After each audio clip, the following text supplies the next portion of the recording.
Friends, நம்ம இன்றைக்கி பச்சை பட்டாணி பன்னீர் கிரேவி செய்ய போகிறோம். ரொம்ப டேஸ்ட்டாக நல்லாயிருக்கும். வாங்க இப்போ எப்படி செய்யறதுன்னு பார்க்கலாம். கடாய் வச்சுட்டோம். கடாயில் எண்ணெயை ஊற்றிட்டு பட்டையை சேர்த்துடுங்க. சேர்த்துட்டு அதுலேயே நீல வாக்கில் அரிஞ்ச 3 வெங்காயத்தை சேர்த்து நல்லா வதக்கிடலாம். இப்போ எல்லாம் நல்லா வதங்கிட்டே இருக்குது. அதில் ஒரு சின்ன துண்டு இஞ்சும், ஒரு 15 பல்லு பூண்டு, ஒரு 6 முந்திரியை சேர்த்து நல்லா வதக்கிடுங்க. 3 தக்காளியை சேர்த்து வதக்கிடலாம். இப்போ இதெல்லாம் நல்லா வதக்கிட்டே இருக்குது. இதில் ஒரு 1/4 ஸ்பூன் பெப்பர் சேர்த்துக்கலாம். 2 பச்சை மிளகாவையும் சேர்த்துடலாம். சேர்த்துட்டு இப்போ இது எல்லாத்தையும் நல்லா வதக்கிட்டு ஆற வச்சிடலாம்.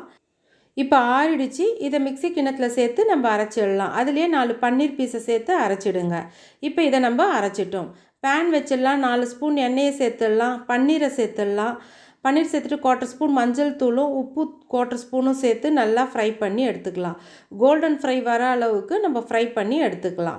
இப்போ நம்மளுக்கு ஃப்ரை ஆகிடுச்சு, நிறுத்திடலாம். கடாய் வச்சுட்டோம். அதில் ஒரு 4 ஸ்பூன் எண்ணெயை சேர்த்துட்டோம். அதில் சீரகத்தை இது மாதிரி நல்லா கசக்கி சேர்த்துடலாம். அதுலேயே நம்ம வெங்காயம், சின்ன வெங்காயம் இருந்தாலும் சேர்த்துக்கலாம். இல்லைனாக்கா ஸ்ப்ரிங் ஆனியனுக்கு கீழே இருக்கும் இல்லையா வெங்காயம், அதை அரிஞ்சு நம்ம சேர்த்துடலாம். இப்போ நல்லா வதக்கிட்டோம். அதுலேயே பச்சை பட்டாணியை சேர்த்து நல்லா வதக்கிடலாம். பச்சை பட்டாணியும் நல்லா வதக்கிட்டே இருக்குது. இதில் உப்பு சேர்த்துக்கலாம். ஒரு 1/2 டீஸ்பூன் உப்பு சேர்த்துடலாம். மஞ்சள் தூள் ஒரு 1/4 ஸ்பூன் சேர்த்துக்கலாம். இப்போ இது ரெண்டுத்தையும் சேர்த்து நல்லா வதக்கிட்டோம். இதுலேயே கொஞ்சமாக நம்ம ரெட் சில்லி பவுட்ரு சேர்த்துக்கலாம்.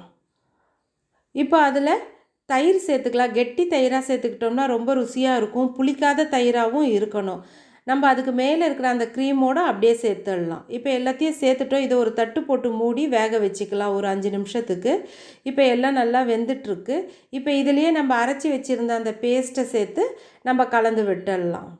இப்போ 1 ஸ்பூன் மிளகாய் தூளும் உப்பு 1 ஸ்பூனும் சேர்த்துக்கலாம். காரம் பார்த்துக்குங்க, உங்கள் காரத்துக்கு ஏற்ப நீங்கள் சேர்த்துக்குங்க. இப்போ மிக்சி கிண்ணத்தை கழுவி ஊற்றிடலாம். தண்ணியை சேர்த்துடலாம். 1 டம்ளர் அளவுக்கு தண்ணி சேர்த்துடலாம். சேர்த்துட்டு இப்போ இதை தட்டு போட்டு மூடி நல்லா வேக வச்சிடலாம். ஒரு 5 நிமிஷம் வேகட்டும் சிம்மில் வச்சு.